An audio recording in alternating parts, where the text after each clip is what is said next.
नमस्कार दोस्तों, स्वागत है आप सभी का मेरे इस YouTube चैनल पर। मैं विनीत आज फिर से आपके सामने सामाजिक विज्ञान से भूगोल का पाठ 2 लेकर आया हूं। आज की इस क्लास के अंदर हम पाठ नंबर 2 वन्य एवं वन्य जीव संसाधन के बारे में पढ़ेंगे और पाठ 1 जैसे हमने शुरू किया था उसी तरह पाठ 2 का भी हम कंटिन्यू स्टार्ट करेंगे। जैसे कि सबसे पहले पार्ट में हम पाठ का सार आपको बताते हैं, उसी से लेकर चलेंगे। सबसे पहले हम बात करते हैं कि भारत में वनस्पति जात और प्राणी जात, इसके बारे में बात करनी है। तो हमारे देश में लगभग 81,000 वन्य जीव उपजातियां और 47,000 लगभग 47,000 वनस्पति उपजातियां पाई जाती है और वनस्पति उपजातियों में से लगभग 15,000 उपजातियां भारतीय मूल की है। यदि हम भारत की बात करें तो भारत में जो वनस्पति उपजातियां हैं उनमें से 15,000 भारत की मूल जातियों में से एक है। और यदि बात करें वन्य जीव उपजातियों की वो 81,000 है, वनस्पति उपजातियों की बात करें तो 47,000 है। लेकिन भारत के मूल की जो प्रजातियां हैं उनकी बात करें तो हमारी लगभग 15,000 है। भारत में वन्य एवं वन्य जीवन का संरक्षण, जिस तरह हमने संसाधनों का संरक्षण पढ़ा था उसी तरह यहाँ पे भारत में वन्य एवं वन्य जीवन का संरक्षण भी पढ़ना है। तो बात करते हैं 1972 में भारतीय वन्य जीव रक्षण अधिनियम पास किया गया और इसके अंतर्गत बाघ परियोजनाएं, जो बाघ परियोजना थी, राष्ट्रीय उद्यान थे और वन्य जीव पशु विहार थे, ये सभी चीजें स्थापित की गई। वन्य एवं वन्य जीव संरक्षण 1972 के अंतर्गत पास किया गया। समुदाय और वन संरक्षण की बात करें तो वन संरक्षण की नीतियां हमारे देश में कोई नई बात नहीं है। छोटा नागपुर क्षेत्र में, यदि हम छोटा नागपुर क्षेत्र की बात करें तो वहां पे मुंडा और संथाल जनजातियां महुआ और कदम्ब के पेड़ों की पूजा करती है। क्योंकि देखिए भारतीय समाज भी अपने रीति रिवाजों के साथ साथ हमारी जो वन्य जीव संरक्षण है उनकी ज्यादा से ज्यादा ये कोशिश रहती है कि उनको सुरक्षित रखा जाए, संरक्षित रखा जाए। ऐसे ही राजस्थान के अलवर जिले में 5 गांव के लोगों ने 1,200 हेक्टेयर वन भूमि भैरव देव डाकव सेंचुरी घोषित कर दी, जिसके अपने ही कानून हैं और बाहरी लोगों की घुसपैठ से यहाँ के वन्य जीवन को बचाते हैं। और हिमालय में प्रसिद्ध चिपको आंदोलन आपने सुना ही होगा, कई क्षेत्रों में वन कटाई को रोकने में सफल हुआ था। तो यहाँ पे समुदाय विशेष की बात की जाए तो नागपुर का मुंडा और संथाल जातियां महुआ और कदम के पेड़ की पूजा करते हैं। अलवर की बात करें यानी कि राजस्थान का जो अलवर जिला है उसके 5 गांवों की बात करें तो वहां पे उन्होंने अपने गांव की 1,200 हेक्टेयर जमीन जो थी भैरव देव डाकव सेंचुरी को दान दे दी थी। और उसमें हम बात करें हिमालय की तो हिमालय में भी आपने एक आंदोलन सुना था, चिपको आंदोलन, जिसमें वनों की कटाई पर रोक लगाना था। अब बात करते हैं हम अभ्यास के प्रश्नों की। बहुविकल्पीय प्रश्न हम बताएंगे आपको कि इनमें से कौन सी टिप्पणी प्राकृतिक वनस्पति जात और प्राणी जात के ह्रास का सही कारण नहीं है। देखिए वो कह रहा है कि वनस्पति जात और प्राणी जात के ह्रास का सही कारण नहीं है। देखिए पहली बात, यदि हम बात करें कृषि प्रसार, ये जो कृषि प्रसार है वनस्पति जगत और प्राणी जगत के ह्रास का सही कारण नहीं है। वृहत स्तरीय विकास परियोजनाएं भी नहीं है, तीव्र औद्योगिकरण शहरीकरण भी नहीं है, लेकिन पशु चारण और ईंधन लकड़ी इकट्ठा करना, ये जो दे रखा आपको पॉइंट नंबर 3, ये आपको बता दूं वनस्पति जगत और प्राणी जगत के ह्रास का कारण नहीं है। क्योंकि पशु चारण से वनस्पतियां थोड़ी कम ही नष्ट हो पाती है, छोटे छोटे पौधे ही नष्ट हो पाते हैं, वन्य जीव और वन्य जीवन पर कोई भी प्रभाव नहीं पड़ता। इसके बाद इनमें से कौन सा संरक्षण तरीका समुदायों की सीधी भागीदारी नहीं करता? देखिए, संयुक्त वन प्रबंधन, चिपको आंदोलन, बीज बचाओ आंदोलन, लेकिन वन्य जीव पशु विहार का परिसीमन ये जो दे रखा है ये सरकार के द्वारा, सरकार के अंतर्गत आता है, लेकिन ये सभी चीजें जो मनुष्य ने, समुदायों ने की थी वो इन चीजों के अंतर्गत आती है। तो यहाँ पे बात करेंगे हम पार्ट नंबर 2 के आंसर नंबर 4 की, कि वन्य जीव पशु विहार जो है समुदायों की सीधी भागीदारी नहीं करता। इसके बाद देखिए, निम्नलिखित प्राणी और पौधों का उनके अस्तित्व के वर्ग से मेल कीजिए। तो देखिए, पहले है जानवर और यहाँ पे पौधे अस्तित्व वर्ग। काला हिरण, काला हिरण जो है वो संकटग्रस्त जाति के अंतर्गत आता है, इसलिए पहले का आंसर संकटग्रस्त जातियां है। एशियाई हाथी है वो सुभेद जातियां है, सुभेद जो कम पाई जाती है। संकटग्रस्त जातियां वे उपजातियां होती है जिनके घटने का, जिनके कम होने का खतरा हमेशा बना रहता है। अंडमान जंगली सुअर, ये जो है आपका दे रखा स्थानिक प्रजातियां केवल अंडमान निकोबार द्वीप समूह पर ही पाए जाते हैं। ऐसे हिमालयन भूरा भालू दुर्लभ जातीय, दुर्लभ होता कम पाई जाती है, सुभेद मतलब कम है और दुर्लभ जो है कम पाई जाती है। गुलाबी सिर वाली बत्तख की बात करें तो वे लुप्त हो चुकी है। तो यहाँ पे 4 और यहाँ पे 5 मिक्स, ऐसे आपने इनका मिलान करना, मेल करना है। यहां पे प्रश्न नंबर 3 में कह रहा है कि निम्नलिखित का मेल करे। आरक्षित वन कौन से होते हैं? देखिए, आरक्षित वन, वन और वन्य जीव संसाधन संरक्षण की दृष्टि से सर्वाधिक मूल्यवान वन जो होते हैं वे आरक्षित वन होते हैं, जिन पर सारा का सारा जो अधिकार होता है वो सरकार का होता है। दूसरा, रक्षित वन, जिनकी वो वन भूमि जो और अधिक शरण से बचाई जा सकती है वो हमारी क्या होती है? रक्षित भूमि। और अवर्गीकृत वन वे होते हैं सरकार और व्यक्तियों के, निजी और समुदायों के अधीन वन और बंजर भूमि। तो आपने ध्यान दिया किस तरह आपने मेल करना है। अब यहाँ पे प्रश्न आता है कि निम्नलिखित प्रश्नों के उत्तर लगभग 30 शब्दों में दीजिए। और पहला प्रश्न यहाँ से स्टार्ट है कि जैव विविधता क्या है और यह मानव जीवन के लिए क्यों महत्वपूर्ण है। देखिए, पृथ्वी पर विभिन्न प्रकार के जीवों का पाया जाना जैव विविधता कहलाता है। और जैव विविधता इसलिए आवश्यक है क्योंकि वन्य एवं वन्य जीव जो होते हैं आपस में पारिस्थितिक संतुलन बनाकर रखते हैं, इसलिए जैव विविधता अत्यधिक मानव के लिए महत्वपूर्ण है। यहाँ पे कैसे कह रहा है कि पृथ्वी पर प्राणी जात और वनस्पति जात में विविधता का पाया जाना जैव विविधता कहलाता है। जीव विविधता या जैव विविधता मानव जीवन के लिए महत्वपूर्ण है क्योंकि मानव और दूसरे जीवधारी एक जटिल पारिस्थितिक तंत्र का निर्माण करते हैं जिसका हम मात्र एक हिस्सा है और अपने अस्तित्व के लिए इनके या इसके विभिन्न तत्वों पर निर्भर करते हैं। देखिए, सिंपल सी साधारण सी भाषा में बात करें तो जैव विविधता की यदि बात करें तो पृथ्वी पर विभिन्न प्रकार के जीवों का पाया जाना जैव विविधता कहलाता है। बात यहाँ पे भी वही है। इसमें जो जीवों का पाया जाना है, कौन से जीव है, वो वनस्पति जात और प्राणी जात है। और यह महत्वपूर्ण क्यों है? क्योंकि मानव और अन्य जीवधारी एक जटिल पारिस्थितिक तंत्र का निर्माण करते हैं जिसका हम एकमात्र हिस्सा होते हैं, जिससे कि प्राकृतिक संतुलन भी बना रहता है। अब प्रश्न नंबर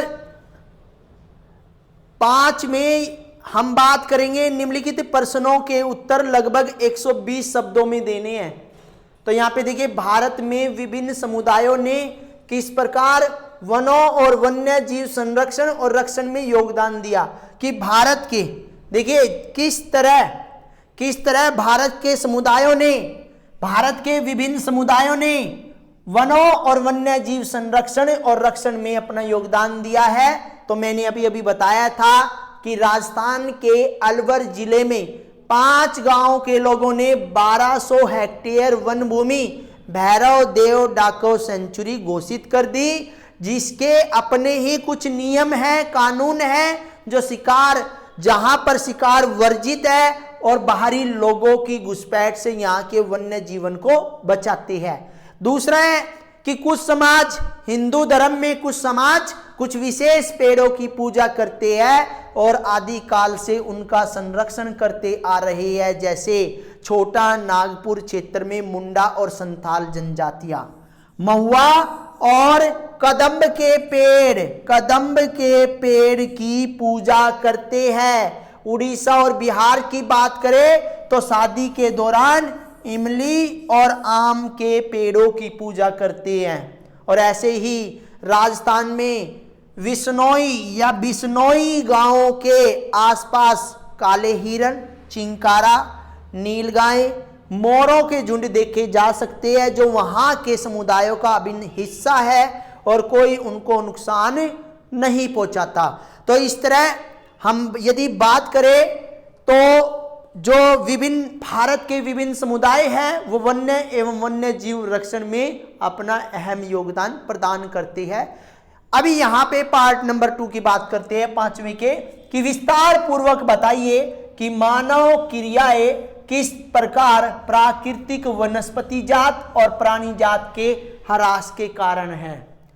किस तरह मानव के क्रियाकलाप वनस्पति को भी नष्ट कर रहे हैं और प्राणी जात को भी नष्ट कर रही है। कैसे? वन संसाधनों के सिकुड़ने में कृषि का फैलाव महत्वपूर्ण कारकों में से एक रहा, क्योंकि वन संसाधन यदि सिकुड़ते हैं, क्यों? तो कृषि जब फैलाते हैं, क्योंकि आज कृषि योग्य भूमि में आवास क्षेत्र बनते जा रहे हैं, उन आवास क्षेत्रों में जनसंख्या हो जाती है और उनकी आपूर्ति पूरी करने के लिए कृषि का फैलाव जरूरी है। और कृषि वन क्षेत्रों को काट करके साफ करके की जाती है। स्थानांतरी यानी कि झूम खेती से वनों का आवरण कम होता है, क्योंकि इसका मतलब क्या, बर्न और सेलेस एग्रीकल्चर या कृषि की बात करें कि कर्तन एवं दहन प्रणाली, इसमें क्या किया जाता है, वनों के कुछ हिस्से को जला करके साफ करके कृषि की जाती है। वनों की बर्बादी में खनन ने भी महत्वपूर्ण भूमिका निभाई है। जहां पे खनन होते हैं वहां के वन क्षेत्र को साफ कर दिया जाता है। वन्य जीवन के आवास का विनाश, जंगली जानवरों को मारना, आखेटन करना, पर्यावरणीय प्रदूषण और विषाक्तीकरण और दावानल जैसी जैव विविधता को कम करने वाले प्रमुख कारक है। ये जैसे कि हम बात करते हैं आवास जो होता है वन्य जीवन का विनाश का कारण है। जंगली जानवरों को हम मारते जा रहे हैं, वो भी वन्य जीवन का ह्रास का कारण है। पर्यावरण प्रदूषण हो रहा है, शिकार कर रहे हैं, आखेट का मतलब शिकार करना ही होता है। इसके बाद पॉइंट नंबर 6 में पर्यावरण विनाश के अन्य मुख्य कारकों में संसाधनों का असमान वितरण और उपभोग और पर्यावरण के रखरखाव की जिम्मेदारी में भी असमानता शामिल है, क्योंकि पर्यावरण का विनाश जो है मानव की क्रियाओं के कारण ही हो रहा है। अब बात करते हैं पार्ट नंबर 3 की, कि वन्य और वन्य जीवन संरक्षण में सहयोगी रीति रिवाजों पर एक निबंध लिखना है। देखिए, भारत एक सांस्कृतिक विविधता वाला देश है, क्योंकि सनातनियों की धरती है। तो यहाँ पे हम बात करेंगे कि भारत एक सांस्कृतिक विविधता, यहाँ पे अनेक धर्मों के, अनेक रीति रिवाजों के, अनेक भाषा के लोग रहते हैं। यहाँ के लोग पारंपरिक रूप से प्रकृति जैसे कि पहाड़ है, झरना है, पेड़ पौधे है, पशु पक्षी है, उनके उपासक रहे हैं। अपने विभिन्न रीति रिवाजों द्वारा इसके प्रति श्रद्धा को प्रकट करते हैं। देखिए किस तरह ये रीति रिवाज वन्य एवं वन्य जीवन संरक्षण में सहयोग करते हैं। जैसे कि हमने बताया राजस्थान में विश्नोई लोग खेजड़ी के वृक्ष, काले हिरण, नीलगाय, मोर आदि को सुरक्षा और संरक्षण देते हैं। उड़ीसा और बिहार की कुछ जनजातियां शादी के दौरान इमली और आम के पेड़ की पूजा करते हैं। उत्तर भारत के कुछ हिस्सों में पीपल और बरगद के पेड़ों की पूजा की जाती है। तुलसी के पौधे की संपूर्ण भारत में हिंदुओं द्वारा पूजा की जाती है और फूलों का हमारी संस्कृति में विशेष महत्व है। पौधे हर तरफ देखने को मिलते हैं, लोग इनकी सुरक्षा भी करते हैं। और कुछ उपजातियां, जैसे मैंने बताया था, नागपुर का जो छोटा पठार वाला क्षेत्र है, वहां पे महुआ और कदम के पेड़ों की संथाल जातियां और मुंडा जातियां महुआ और कदम के पेड़ों की पूजा करती है। इस प्रकार हमें ये देखने को मिलता है कि विभिन्न रीति रिवाज वन्य एवं वन्य जीवों को किस तरह सुरक्षा एवं संरक्षण प्रदान करते हैं। अब यहाँ पे परीक्षा उपयोगी कुछ हमने एक एक अंक के प्रश्न यहाँ पे दिए हैं कि एक सींग वाला गैंडा कहाँ पे पाया जाता है? कांजीरंगा यानी कि असम में। प्रश्न नंबर 2 में पौधों और प्राणियों की जातियों का वर्गीकरण किसने किया? अंतर्राष्ट्रीय प्राकृतिक संरक्षण और प्राकृतिक संरक्षण संघ IUCN। देखिए भारत में कितनी वनस्पतियां उपजातियां पाई जाती है? 47,000। भारत में पाई जाने वाली वनस्पति उपजातियों में से लगभग कितनी उपजातियां भारत की मूल की है? मैंने पहले ही बताया था 15,000 जातियां जो है मूल की है। इसके बाद प्रश्न नंबर 5 में देखिए, भारत में वन आवरण के अंतर्गत अनुमानित कितना क्षेत्र है? 79.42 मिलियन हेक्टेयर, 79.42 मिलियन हेक्टेयर है। भारत में स्टेट ऑफ फॉरेस्ट रिपोर्ट 2015 के अनुसार वन आवरण कुल भौगोलिक क्षेत्रफल का कितना प्रतिशत है? 24.16। 1952 की वन नीति के अनुसार जो था केवल 22.57% था, तो बड़ा है। IUCN से क्या अभिप्राय है? अंतर्राष्ट्रीय प्राकृतिक संरक्षण और प्राकृतिक संसाधन संरक्षण संघ। ठीक है। भारत में 2 प्राणी जातियों के नाम बताओ जिसकी संख्या घट रही है। एक नीली भेड़ है, एक एशियाई भेड़ है। प्राकृतिक या भौगोलिक सीमाओं में से अलग विशेष क्षेत्रों में पाई जाने वाली उपजातियों के नाम लिखना। अंडमानी व्हेल और अंडमानी जंगली सुअर, ये अंडमान निकोबार द्वीप समूह में ही पाए जाती है। भारत की 2 लुप्त जातियों के नाम बताने हैं, एशियाई चीता और गुलाबी सिर वाली बत्तख। प्रश्न नंबर 11 में देखिए, हिमालय में चीड़ पाइन के रोपण से किन वनों की हानि हुई है? हिमालयन ओक और रोडोडेंड्रोन। ये जो है आपको कैंसर से बचाने वाली जो है औषधि जहां से प्राप्त की जाती है वो हिमालय यवन और ओक और रोडोडेंड्रोन से पाई जाती है। प्रश्न नंबर 12 में, पश्चिमी बंगाल में बक्सा टाइगर रिजर्व किसके खनन के कारण गंभीर खतरे में है? डोलोमाइट के। प्रश्न नंबर 13 में देखिए, हिमालय यव एक औषधीय पौधा कहां पाया जाता है? हिमाचल प्रदेश और अरुणाचल प्रदेश में। हिमालयन यव से किस रोग की दवाई बनती है? मैंने अभी बताया था, कैंसर की। प्रोजेक्ट टाइगर परियोजना को कब आरंभ किया गया? 1973 में। और भारतीय वन एवं वन्य संरक्षण अधिनियम 1972 में पास किया गया। इसके बाद कह रहा प्राणियों की किन्हीं 2 संकटग्रस्त जातियों के नाम बताइए? काला हिरण, मगरमच्छ और गैंडा। मानस बाघ रिजर्व कहां स्थित है भैया? असम में है। प्रश्न नंबर 18 में, कॉर्बेट राष्ट्रीय उद्यान किस राज्य में है? उत्तराखंड, यानी कि आज इसका नाम उत्तरांचल हो गया है। पेरियार बाघ रिजर्व किस राज्य में है? केरल में है। और प्राणियों की सुभेद जातियों से आप क्या समझते हैं? यहाँ पे सुभेद जातियों की परिभाषा बतानी है। ये वे जातियां हैं या ये वे उपजातियां हैं जिनकी संख्या घट रही है, जैसे कि नीली भेड़ और गंगा नदी की डॉल्फिन इसका एक उदाहरण है। चिपको आंदोलन किससे संबंधित है? वनों की कटाई रोकना हिमालय में हुआ था। और कांजीरंगा राष्ट्रीय उद्यान किस राज्य में? असम में है, जहां पे एक सींग वाला गैंडा पाया जाता है। विश्व को की बेहतरीन वन्य परियोजनाओं में एक कौन सी है? वो है बाघ परियोजना, जो 1973 में लागू की गई थी भारत में।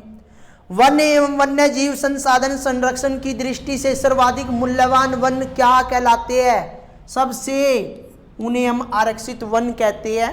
तो यहाँ पर हमने इस क्लास के अंदर 1 मार्क्स के और आपको अभ्यास के प्रश्न कराए हैं।